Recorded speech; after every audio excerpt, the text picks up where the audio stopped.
Assalamualaikum warahmatullahi wabarakatuh. Saudara-saudaraku yang dirahmati Allah dimanapun Anda berada. Dari Sabang sampai Merauke, dari Miangas sampai Pulau Roti. Anda di dalam negeri maupun yang di luar negeri. Kali ini kita masih membahas terkait dengan oknum-oknum pejabat di NKRI ya.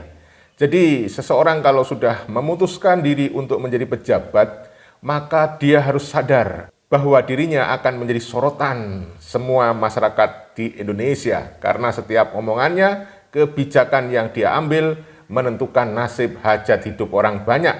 Kalau dia keliru dalam membuat keputusan, tentu saja akan dianggap sebagai tindakan yang merugikan rakyat, merugikan negara. Saudaraku, ada sejumlah tokoh yang menjadi sorotan. Di antaranya adalah Bapak Luhut Binsar Panjaitan, Bapak Prabowo Subianto tentunya sebagai presiden ya, Bapak Kapolri, Bapak Gibran, kemudian ada Bapak Jokowi, Bapak Purbaya, Menhan, dan sejumlah kabinet di jajaran menterinya Bapak Prabowo Subianto, tentu mereka menjadi sorotan.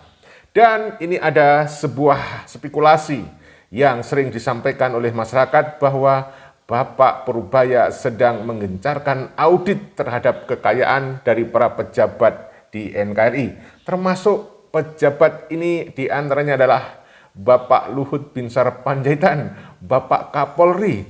Bahkan ada suara yang menginginkan agar sejumlah pendapatan negara, misalnya dari pajak kendaraan bermotor, agar juga diaudit. Nah, ini menarik saudaraku yang dirahmati Allah. Berikut ini akan kita sampaikan sejumlah informasi terkait hal itu. Mohon jangan di skip, silahkan disimak berikut ini. Silakan kalian baca sendiri ya. Kapolri Listio Sigit menegaskan bahwa mengaudit pajak kendaraan yang nilainya triliunan sama saja membuka aib negara.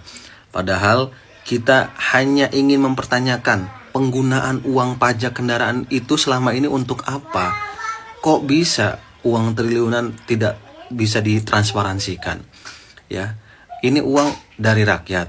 Katanya sih untuk rakyat juga katanya. Tapi kok seperti ini pernyataan Pak Kapolri?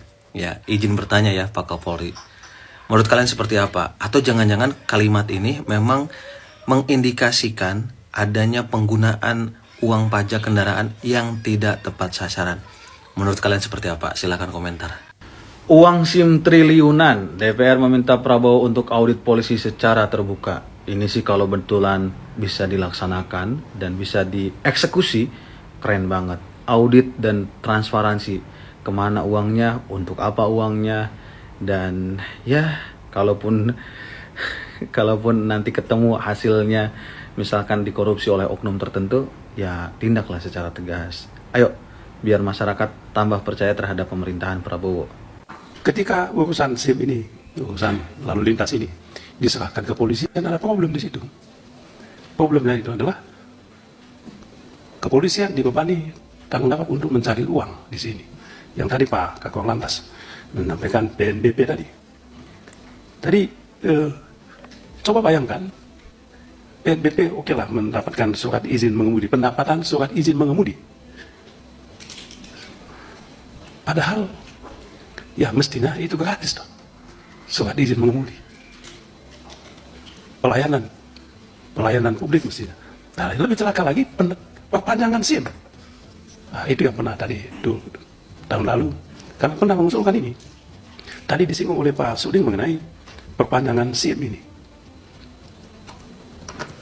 Mengapa perpanjangan SIM harus dibebani lagi? Yang punya SIM harus membayar lagi untuk perpanjangan. Mungkin tes lagi. Nah, yang ada di lembaga lain juga ada tenaga dokter, perawat juga memperpanjang surat izin ini. Tapi sekali aja, waktu kita bahas undang-undang kesehatan, kita minta sekali aja itu. Jangan setiap tahun diperpanjang. Kutip lagi.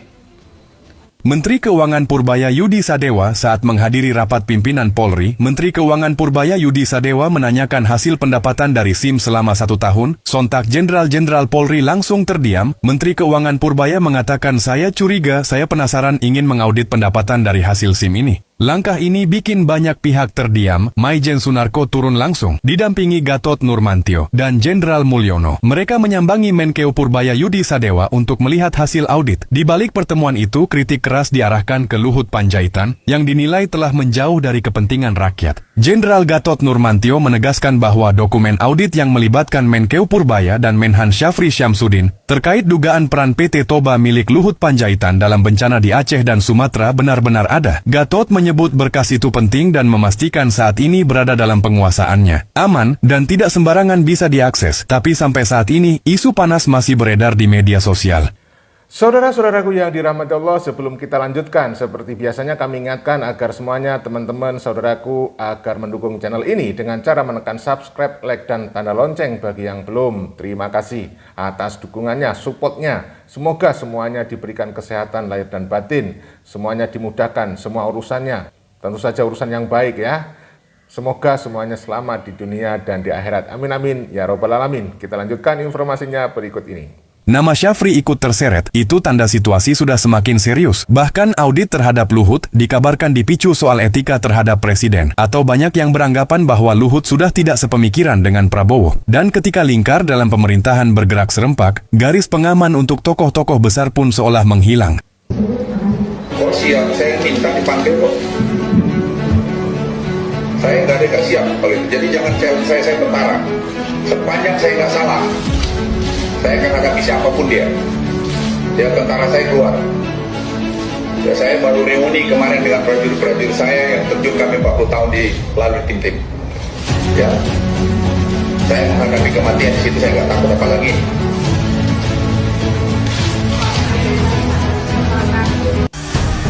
Berita hari ini, kejanggalan dalam harta kekayaan Luhut Panjaitan yang ditaksir ratusan triliun. Menkeu Purbaya bekerja sama dengan Jaksa Agung Burhanuddin dalam kasus ini. Pak Luhut nggak tinggal diam. Dia yakin nggak bersalah. Saya senior di antara para pejabat dan meminta dukungan kepada seluruh pejabat.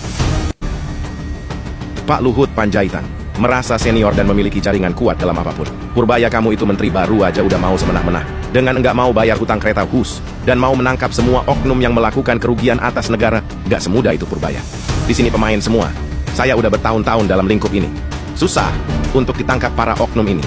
Menteri Pertahanan Syafri Syamsuddin mengatakan berterima kasih kepada Jenderal Gatot Nurmantio karena dirinya sudah berani membawa Luhut Panjaitan ke kursi pengadilan dalam isu PT Toba milik Luhut Panjaitan terlibat pembabatan hutan di Aceh dan Sumatera. Menhan Syafri mengatakan di negeri ini tidak ada orang kuat. Beredar isu yang menjelaskan kenapa Purbaya terlihat berani menantang para mafia. Namanya disebut-sebut punya sokongan kuat dari Jusuf Kalla. Rumor ini menyebut JK siap pasang badan jika Purbaya diserang, termasuk dari jaringan koruptor dan elit politik berpengaruh di parlemen. Jika benar, ini bukan sekadar keberanian pribadi, tapi pertaruhan besar di balik layar kekuasaan. Purbaya turun langsung sidak 3 pabrik baja asal Cina yang diduga nggak bayar PPN, negara sampai tekor ratusan miliar.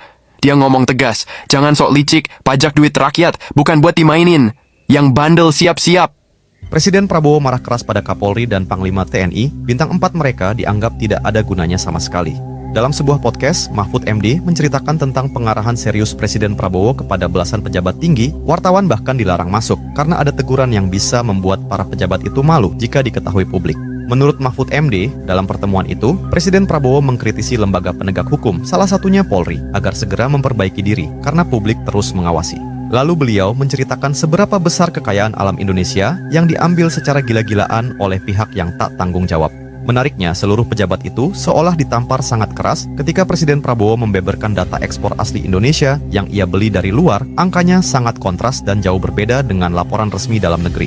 Sebagai perumpamaan, jika laporan lokal menyebut ekspor nikel hanya 10 juta ton ke Cina, data yang dibawa Presiden Prabowo menunjukkan angkanya tembus hingga 100 juta ton. Atas hal ini, teguran paling keras tertuju pada 2 jenderal tertinggi sekaligus, yaitu TNI Polri. Presiden Prabowo mengatakan pada Kapolri Jenderal Listio Sigit dan Panglima TNI Jenderal Agus Subianto, bintang 4 yang mereka sandang dianggap tidak ada gunanya sama sekali jika tak bisa menjaga kekayaan negara dan membela kepentingan rakyat. Pertanyaannya, kerjaan para petinggi ini apa selama ini? Ada yang tahu? Coba tulis di kolom komentar.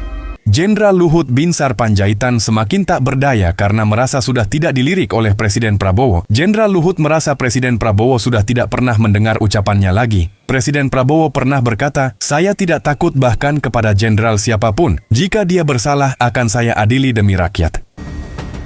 Banyak media dan berita-berita berspekulasi. Dua orang pejabat ini, Pak Luhut Panjaitan dan mantan Presiden Joko Widodo, harus tanggung jawab pada gagalnya proyek kereta HUS, karena proyek ini menghabiskan anggaran triliunan, bahkan sampai sekarang. Kita masih punya hutang sama Cina triliunan, seakan lepas tanggung jawab. Dua orang tersebut menyuruh Menteri Keuangan Purbaya Yudi Sadewa untuk membayar hutang ini. Merasa terpojok, Pak Luhut Panjaitan akhirnya mengambil jalur hukum setelah nggak dapat bantuan dari rekan-rekannya di pemerintahan. Karena merasa terpojok dalam kasus audit, Menku Purbaya kompak bekerja sama dengan Jaksa Agung Burhanuddin untuk mengaudit harta kekayaan Luhut Panjaitan. Tak peduli siapa Anda, jika terbukti bersalah, kami akan melaksanakan tugas. Saudara-saudaraku yang dirahmati Allah, demikianlah sejumlah informasi yang kita bisa sampaikan. Kami berharap itu menjadi literasi, menjadi edukasi, dan mudah-mudahan menjadi rekreasi dan bisa menghibur kalian semuanya ya. Mohon maaf kalau ada salah-salah kata. Video ini dibuat bukan untuk merendahkan siapapun, tetapi hanya untuk edukasi dan rekreasi. Salam persaudaraan, salam Pancasila Jaya, salam NKRI harga mati. Salam Bhinneka Tunggal Ika, semoga Indonesia selalu jaya. Wassalamualaikum warahmatullahi wabarakatuh. Merdeka!